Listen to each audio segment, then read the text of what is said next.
So far, we discussed validity, whether the study methodology was valid or not. Now, if it is valid, and I have the perception that this sport trial is valid, is it valid or not? You can also mention your opinion, of course.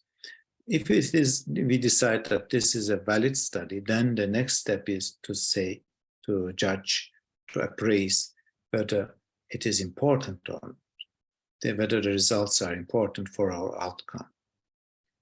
So how large was the treatment effect? This is the exact question.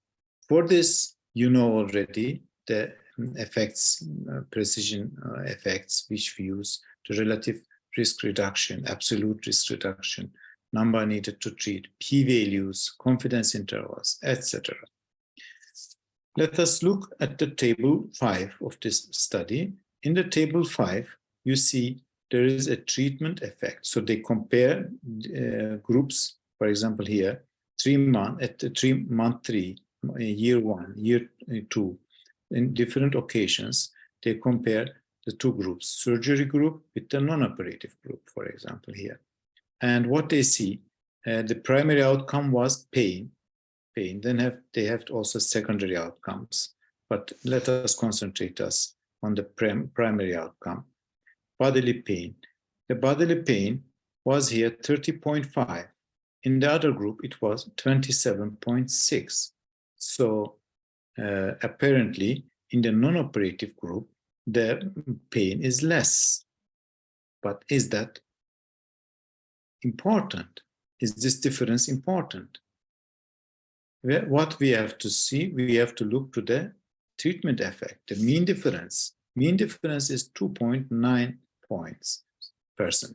So this 2.9, and if you look to the confidence interval, it is from -1 to +8.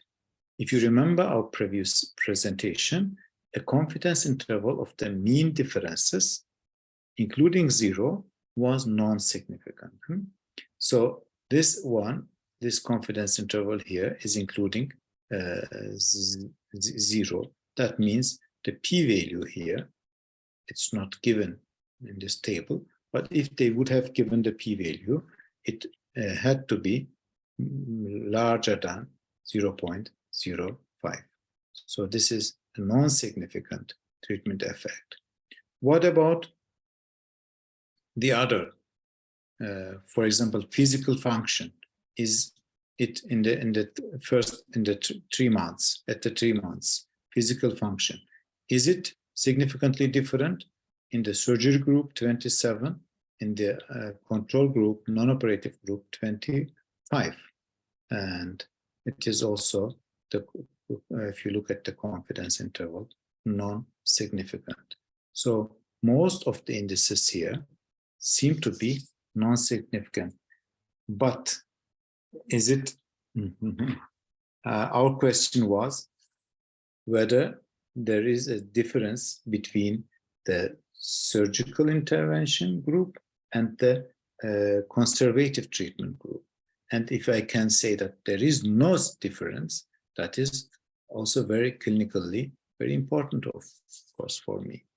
If I can explain the patient that, hey, you may undergo a surgical intervention, but at the end, your pain level compared to the non-operative group will be similar, not less, but also not more. Then the patient may decide to choose the non-operative treatment. But of course, in other dimensions, for example, here we have this secondary outcome, disability index, for example. If you look at the disability index, if you compare disability index at month 3, you see that there is a mean difference of -4.7, -5, and this confidence interval is between -9 and -0.2, very close to 0. If it would have included 0, you would have concluded it is not significant. But this one here is, of course, significant. The p-value here is expected to be less than 0.05. So you yourself, together with the patient, of course, have to decide whether this finding is important or not for our scenario. My feeling is that there is these are very important findings, of course, but there is no significant, not enough difference between the surgical and non-operative group.